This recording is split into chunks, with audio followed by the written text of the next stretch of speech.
Hello guys, आज हम solve करने वाले हैं ये प्रॉब्लम जो कि है कॉम्प्लेक्स एनालिसिस का प्रॉब्लम।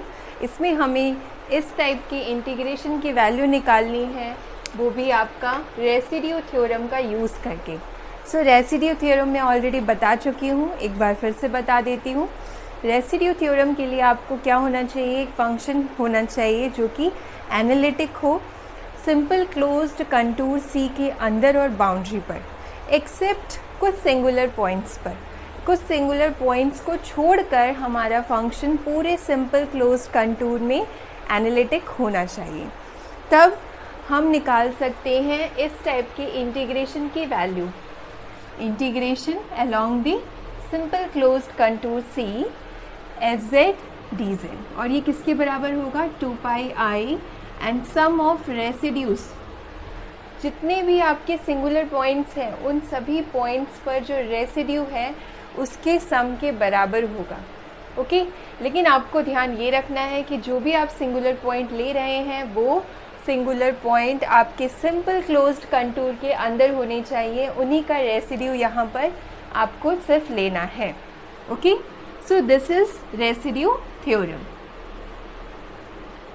ओके, ये है रेसिड्यू थ्योरम, और आप जान सकते हैं, आप देख लीजिए, लिंक है डिस्क्रिप्शन में, उससे आप पता कर सकेंगे।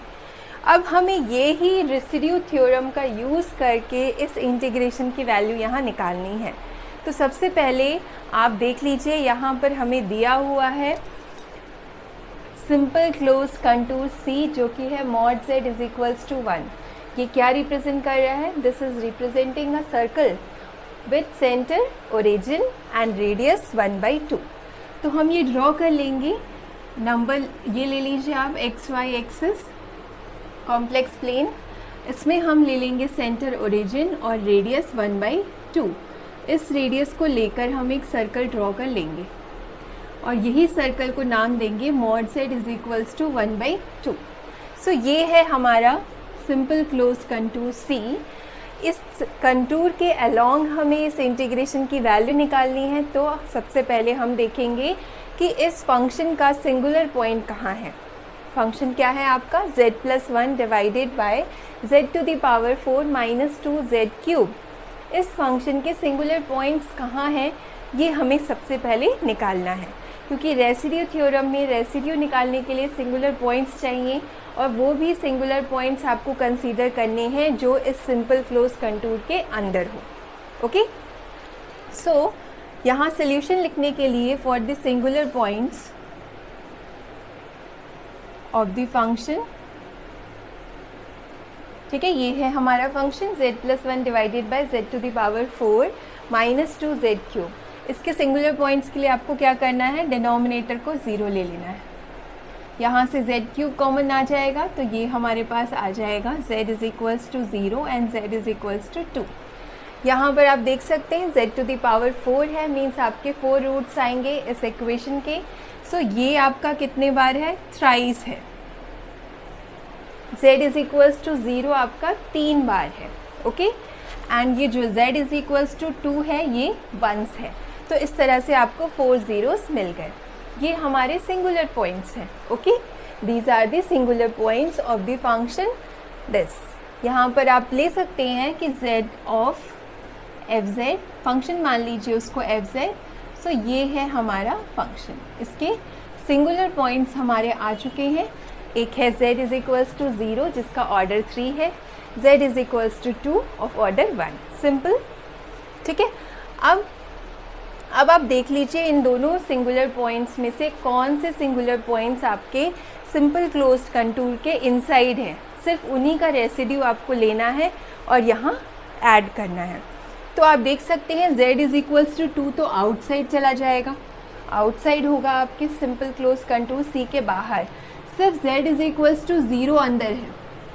ओके, सो हम सिर्फ कंसीडर किसको करेंगे, z is equals to 0। So therefore z is equals to 0 is the singular point inside C। ठीक है, C के इनसाइड ही लेना है हमें, वही सिंगुलर पॉइंट कंसीडर करने हैं जो C के अंदर हो। तो सिर्फ यही पॉइंट है, और ये भी कितने बार है, थ्राइस है, मीन्स इसका ऑर्डर 3 है। अब आप देख सकते हैं बहुत इजी है कि ये z इज इक्वल्स टू 0 कौन सी सिंगुलैरिटी है। 4 टाइप्स की सिंगुलैरिटी हमने पढ़ी थी, उनमें से ये कौन सी सिंगुलैरिटी है? दिस इज़ अ पोल। ठीक है, कैसे है पोल? आप बहुत इजीली देख भी सकते हैं, मैंने वीडियोस डाले हुए हैं, लिंक है डिस्क्रिप्शन में। पोल की डेफिनेशन कहती है कि अगर आपको एक n मिल जाए, n नेचुरल नंबर मिल जाए इस तरह से कि जब आप z minus Z not to the power n F Z की लिमिट निकालें, कब निकालें? z tends to Z naught पर, तो वो नॉन ज़ीरो आ जाए।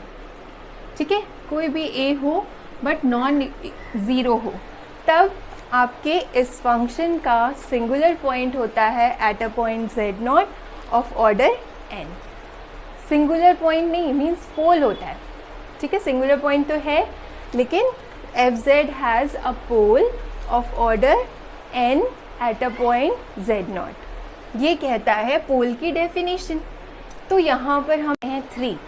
सो अगर हम निकालते हैं लिमिट z टेंड्स टू 0, क्योंकि हम 0 पर चेक कर रहे हैं कि हमारा 0 जो सिंगुलर पॉइंट है उस पर हमारे फंक्शन का पोल है, तो सबसे पहले z minus 0 to the power 3 ले लेंगे और फंक्शन एफ जेड, इसकी वैल्यू निकाल के देखेंगे। अगर ये नॉन ज़ीरो है इसका मतलब हमारे फंक्शन का पोल है z इज़ इक्वल्स टू 0 पर ऑफ ऑर्डर 3। तो इसकी वैल्यू हम कैलकुलेट कर लेते हैं। सिंपल है, यहाँ पर आप एफ जेड की वैल्यू रख दीजिए z plus 1 upon Z to the power 4 minus 2z cube. नीचे आप z to the power 3 common निकाल लेंगे, तो यहाँ पर ये कैंसिल हो जाएगा और बचेगा हमारे पास z माइनस 2। अब z की वैल्यू 0 रख देंगे तो ये आएगा माइनस 1/2 जो कि नॉन ज़ीरो है। इसका मतलब this implies F Z has pole of order 3 at z is equals to 0। मतलब जो हमारा सिंगुलर पॉइंट है z is equals to 0 उस पर फंक्शन का पोल है ऑर्डर 3 का।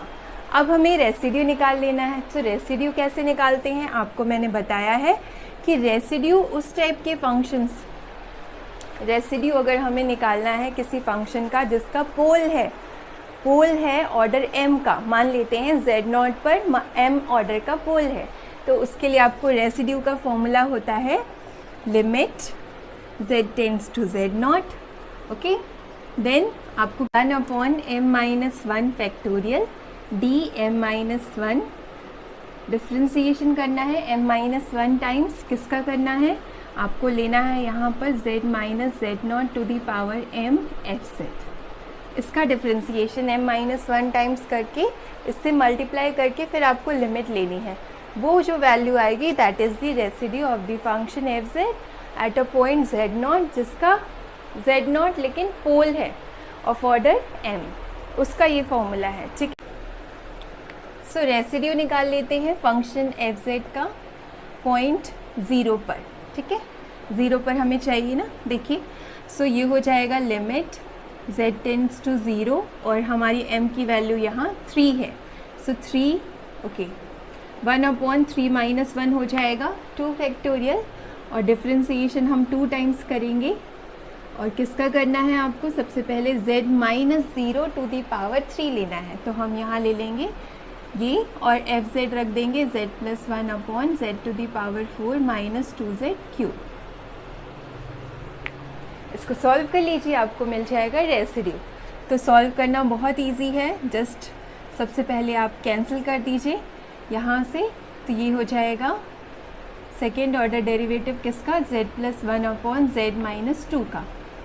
तो इसको 2 बार डिफ्रेंशिएट करिए फिर उस वैल्यू को यहाँ रखिए। तो हम अलग से डिफ्रेंशिएट कर लेते हैं और यहाँ लिख देते हैं। ओके, देख लीजिए किस तरह से करेंगे।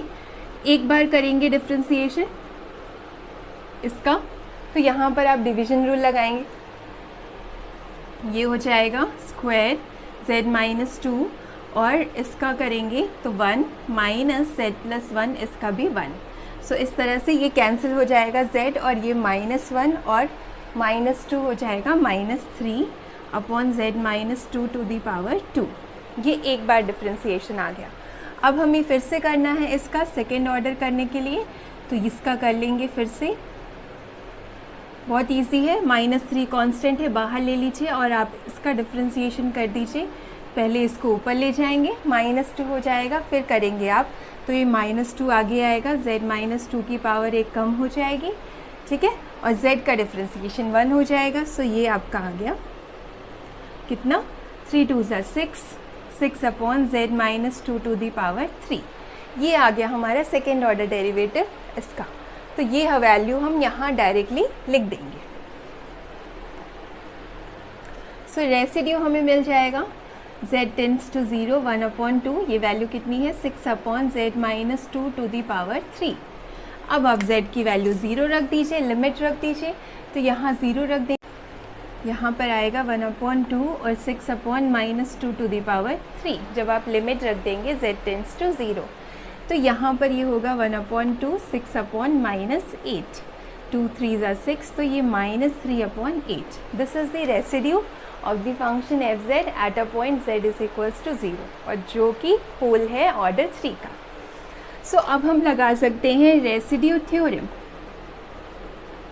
तो रेसिड्यू थ्योरम लगा देंगे यहाँ पर।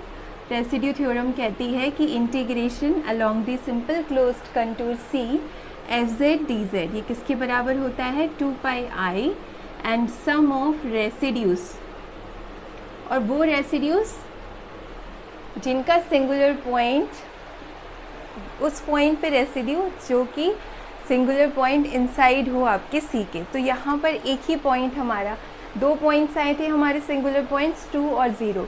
2 तो आउटसाइड है, तो 0 के लिए हमने रेसिड्यू निकाल लिया है, तो हम वही यूज़ करेंगे यहाँ पर, जो कि है -3/8। तो ये आ गया हमारा इंटीग्रेशन की वैल्यू। आप रख दीजिए, ये वैल्यू फंक्शन की वैल्यू रख दीजिए इस तरह से, तो ये कैंसिल हो जाएगा, तो हमारा आंसर आएगा -3πi/4। So this is our answer and this is the value of the integration z + 1 upon z to the power 4 - 3z³। ये है इंटीग्रेशन की वैल्यू, और ये हमने निकाली है रेसिड्यू थ्योरम का यूज़ करके।